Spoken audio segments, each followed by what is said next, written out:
সংবাদের শুরুতে জানাবো কয়েকটি গুরুত্বপূর্ণ সংবাদ শিরোনাম। বিশ্বের কোনো দেশ ইয়েমেনের মতো মার্কিন বিমানবাহী রণতরীতে হামলার সিদ্ধান্ত নিতে পারেনি। আল্লাহর সমর্থন এবং ইমানভিত্তিক তৎপরতার ফলে এই হামলা চালানো সম্ভব হয়েছে। হামলা শিকার মার্কিন রণতরী অনেকটা পালিয়ে বেড়াচ্ছে বলছে হাউসি প্রধান। এদিকে আমেরিকা নিজের দুর্বল হয়ে যাওয়ার কথা স্বীকার করছে বলছে ইরান। জানাবো যুক্তরাষ্ট্রের সঙ্গে গোপন সমঝোতা ইরানের। এদিকে মাস্কের সঙ্গে ইরানি রাষ্ট্রদূতের বৈঠকের খবর ভিত্তিহীন বলছে ইরান। জানাবো ইউক্রেন যুদ্ধ নিয়ে আলোচনা। 2 বছরের মধ্যে প্রথম ফোনালাপ করলেন পুতিন ও জার্মান চ্যান্সেলর। সর্বশেষ থাকছে পাকিস্তান বাংলাদেশ জাহাজ চলাচল, উপমহাদেশের ইতিহাসের টার্নিং পয়েন্ট। ইয়েমেনের হাউসি আনসারুল্লাহ আন্দোলনের প্রধান সৈয়দ আব্দুল মালিক বদরুদ্দিন আল হাউসি বলেছেন, তার দেশের সামরিক বাহিনী ইসরায়েলের বিরুদ্ধে অভিযান অব্যাহত রেখেছে। তিনি জানান, চলতি সপ্তাহে ইয়েমেনের সেনারা 29টি ব্যালিস্টিক ও ক্রুজ ক্ষেপণাস্ত্র দিয়ে অভিযান চালিয়েছে। পাশাপাশি ইসরায়েল বিরোধী অভিযানে বহু ড্রোন ব্যবহার করা হয়েছে। আব্দুল মালিক আল হাউসি বলেন, ইহুদিবাদী ইসরায়েলের জাফা, আশকেলন, উম্মুল রাশ এবং এইলাত এবং নেগেব মরুভূমির একটি বিমান ঘাঁটি আমাদের সামরিক অভিযানের মুখে পড়েছে। মালিক আল হাউসি বলেন, উল্লেখযোগ্য বিষয় হচ্ছে আরব সাগরে মার্কিন বিমানবাহী রণতরী ইউএসএস আব্রাহাম লিঙ্কনের ওপর ক্ষেপণাস্ত্র হামলা। লোহিত সাগর থেকে মার্কিন বিমানবাহী রণতরী সরিয়ে নেওয়ার পর এই পর্যন্ত এ ধরনের জাহাজ লোহিত সাগরে প্রবেশ করেনি। ইয়েমেনের হামলার ভয়ে মার্কিন রণতরী লোহিত সাগর এলাকা এড়িয়ে চলছে। তারা আরব সাগর, ভারত মহাসাগরের এক প্রান্ত এবং আফ্রিকার কোনো কোনো উপকূলে অনেকটা ছদ্মবেশ ধারণ করে চলাচল করছে। আব্দুল মালিক আল হাউসি বলেন, বিশ্বের কোনো দেশ ইয়েমেনের মতো মার্কিন বিমানবাহী রণতরীতে হামলার সিদ্ধান্ত নিতে পারেনি। আল্লাহর সমর্থনে এবং ইমানভিত্তিক তৎপরতার ফলে এই হামলা চালানো সম্ভব হয়েছে। তিনি জানেন, ইউএসএস আব্রাহাম লিঙ্কনের উপর হামলার সাথে আমেরিকার আরও 2টি ডেস্টারের উপর হামলা চালানো হয়েছে। এতে মার্কিন কর্মকর্তারা হতাশ হয়েছে। আমেরিকা নিজের দুর্বল হয়ে যাওয়ার কথা স্বীকার করেছে বলল ইরান। ইরান বলেছে, আমেরিকার হারানো গৌরব আবারও ফিরিয়ে আনার যে ঘোষণা দেশটির নির্বাচিত প্রেসিডেন্ট ডোনাল্ড ট্রাম্প দিয়েছেন, তাতে বোঝা যায় দেশটি কতটা দুর্বল হয়ে পড়েছে। একই সাথে মার্কিন আধিপত্যের মোকাবেলায় একটি মুসলিম সেনাবাহিনী গঠন করারও প্রস্তাব দিয়েছে তেহরান।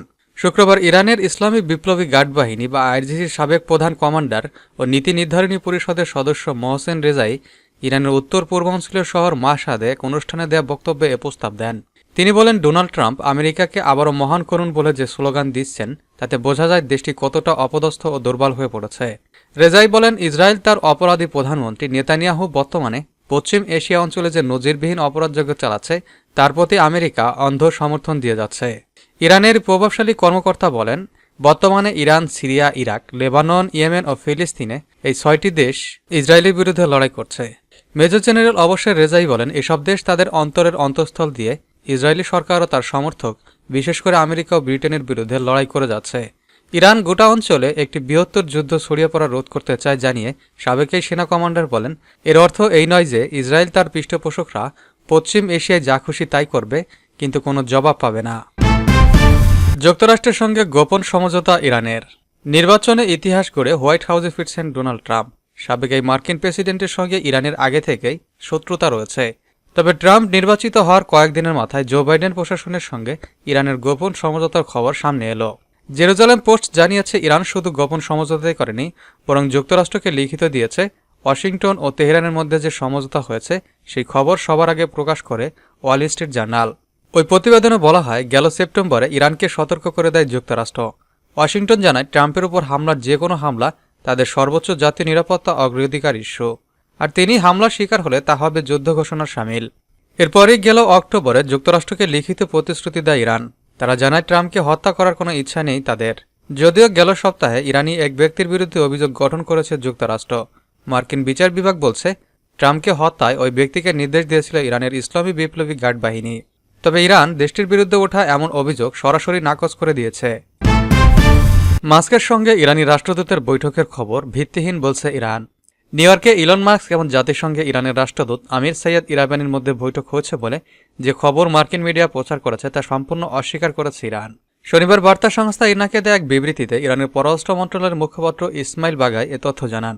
বিবৃতিতে বাগাই বলেন, মার্কিন মিডিয়া যা প্রচার করেছে তার সবই ভুয়া খবর। তিনি বলেন, ইলন মাস্ক এবং ইরাবানির মধ্যে বৈঠকের কোনো ভিত্তি নেই। একই সঙ্গে ইসমাইল বাগাই অবাক হয়ে বলেন, এমন ভিত্তিহীন খবর কেন মার্কিন মিডিয়া এতটা প্রচারণা চালিয়েছে এবং এটিকে অতিরঞ্জিতভাবে উপস্থাপন করেছে কেন। এর আগে বৃহস্পতিবার দ্য নিউ ইয়র্ক টাইমস তাদের এক প্রতিবেদনে জানায় যে তেহরান ইস্যু নিয়ে যুক্তরাষ্ট্রের নবনির্বাচিত প্রেসিডেন্ট ডোনাল্ড ট্রাম্পের ঘনিষ্ঠ সহযোগী ইলন মাস্ক ইরানের রাষ্ট্রদূতের সঙ্গে সাক্ষাৎ করেছেন। জাতিসংঘে নিযুক্ত ইরানের রাষ্ট্রদূত আমির সৈয়দ ইরাবানি ও মাস্কের মধ্যে বৈঠক ছিল ইতিবাচক।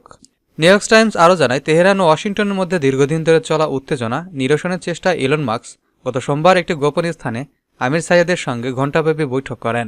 এ বৈঠক অনুষ্ঠিত হওয়ার বিষয়টি ট্রাম্পের অন্তর্বর্তী দল বা জাতিসংঘে ইরানের মিশন বা তাৎক্ষণিকভাবে নিশ্চিত করেনি। ইরানের মিশন জানায়, এ নিয়ে তাদের বলার কিছু নেই।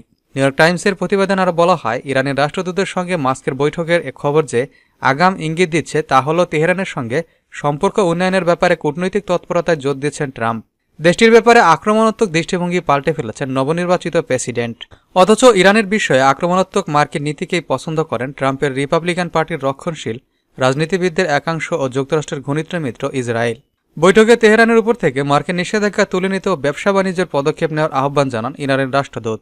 ইরানি পররাষ্ট্র মন্ত্রণালয়ের এক কর্মকর্তাকে উদ্ধৃত করে দ্য নিউ ইয়র্ক টাইমস এ খবর জানিয়েছে। ইউক্রেন যুদ্ধ নিয়ে আলোচনা, 2 বছরের মধ্যে প্রথম ফোনালাপ করলেন পুতিন ও জার্মান চ্যান্সেলর। রাশিয়ার প্রেসিডেন্ট ভ্লাদিমির পুতিন এবং জার্মান চ্যান্সেলর ওলাফ শলজ 2 বছরের মধ্যে প্রথমবারের মতো টেলিফোনে আলাপ করেছেন। গতকাল দুই নেতা রাশিয়া ইউক্রেনের চলমান সংঘাত এবং মস্কো ইউক্রেনের মধ্যে সম্ভাব্য শান্তি আলোচনা নিয়ে কথা বলেন। জার্মান সরকারের মুখপাত্রের বরাত দিয়ে দেশটির গণমাধ্যম এ খবর দিয়েছে। জার্মান সরকারের মুখপাত্র স্টিফেন হাবেস্তারিত এই ফোনালাপের বিষয়টি নিশ্চিত করেছেন এবং তিনি জানিয়েছেন, 2 নেতা প্রায় 1 ঘণ্টা আলাপ করেন। হাবেস্তারিতের বক্তব্য অনুসারে জার্মান চ্যান্সেলর ইউক্রেনের সাথে শান্তি আলোচনায় বসার প্রস্তুতি নেওয়ার জন্য রাশিয়ার প্রতি পীড়াপিড়ি করেন। ফোনালাপে জার্মান নেতা বলেন, যতক্ষণ প্রয়োজন জার্মানি ততক্ষণ কিয়েভের প্রতি সমর্থন অব্যাহত রাখবে বলে পুতিনকে জানিয়েছেন। সাথে সাথে চলমান সংঘাতের অবসান এবং ইউক্রেন থেকে সেনা প্রত্যাহার করার জন্য ওলাফ শলজ পুতিনের প্রতি আহ্বান জানান। তবে এই ফোনালাপে পুতিন কী বলেছেন সে সম্পর্কে কোনো তথ্য জানানো যায়নি।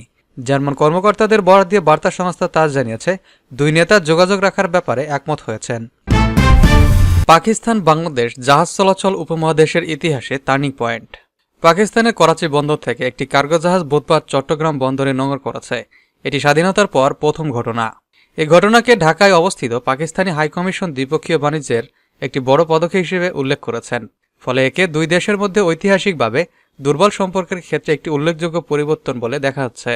অবশ্য এই পরিবর্তনের সূচনা হয়েছে সদ্য ক্ষমতাচ্যুত প্রধানমন্ত্রী শেখ হাসিনার পতনের পরে।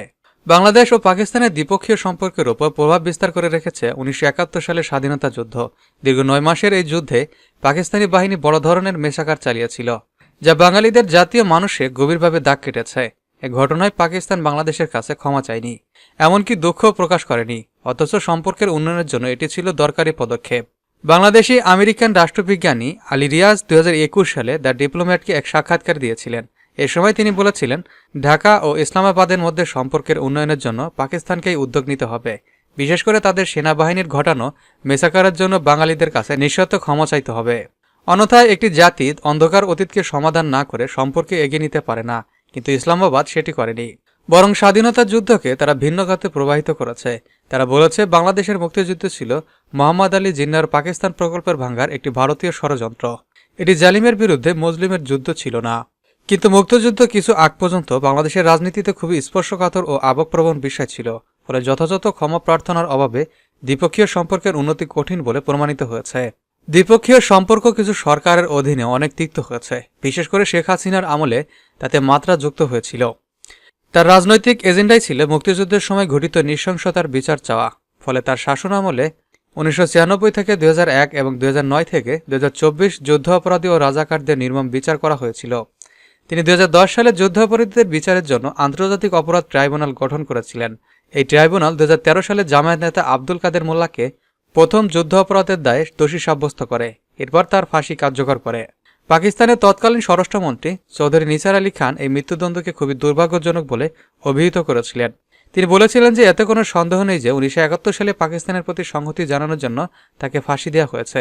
এ ঘটনায় তখন পাকিস্তান ন্যাশনাল অ্যাম্বাসি নিন্দা প্রস্তাব পাশ করে। পাকিস্তানের এই প্রক্রিয়াকে শেখ হাসিনা ভালোভাবে নেননি। তখন তিনি বলেছিলেন যে পাকিস্তানের এই প্রক্রিয়া প্রমাণ করে যে তারা কখনোই 1971 সালের মুক্তিযুদ্ধে বাংলাদেশের বিজয় মেনে নেয়নি, আর তাদের এখনও বাংলাদেশে তার মিত্র রয়েছে। শেখ হাসিনা একদিকে পাকিস্তানের সাথে দূরত্ব অবলম্বন করতেন, অন্যদিকে ভারতকে নিজের কাছে টেনে নেন। স্বাধীনতা যুদ্ধে মুক্ত বাহিনীকে সহযোগিতা করার কারণে অনেক বাঙালির হৃদয়ে ভারতের জন্য একটি বিশেষ স্থান রয়েছে। সেজন্য দেখা গেছে শেখ হাসিনা নিজেও নেহরু গান্ধী পরিবারের সাথে ঘনিষ্ঠ ব্যক্তিগত সম্পর্ক গড়ে তুলেছিলেন। এর ধারাবাহিকতায় 1975 সালে শেখ মুজিবুর রহমানের হত্যার পর তিনি নয়াদিল্লিতে আশ্রয় পেয়েছিলেন।